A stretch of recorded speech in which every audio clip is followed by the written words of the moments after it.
Actually, ngayon, in reality, in totoo, yung pagpili ko sa cam members if ever, the number one, ano ko is, willingness. Willingness, yun yung number one sa akin. Willingness na maturuan, willingness to adopt the situation, willingness na matuto, mag-ayos, and everything, attitude, and lahat. Willingness, yun yung important sa akin. Kasi if you know how to listen, diba? Matututo kang kumanta, matututo kang sumayaw, matututo kang mag-ayos, matututo kang makisama. Right?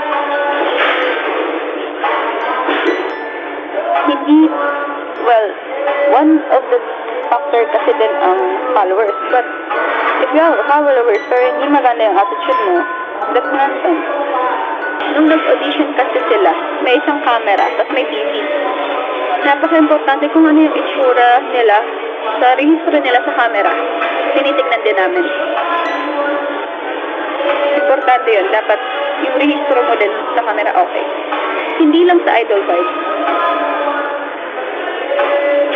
Kahit gaano kaganda suot mo, very idol na, and everything, diba? Iba ang mindset ng Pilipino eh. Yun yung sinasabi ko. Dapat pasok din sa panlasa ng Pinoy. Kung siguro sa Japan, ubra yun eh. Tsaka pansin nyo lahat ng 5th generation ngayon, marunong silang kumanta. Lahat sila, marunong kumanta. May mga pinanghinayaman ako na hindi na gusto kong makapasok, pero kailangan kasi natin i-limit eh.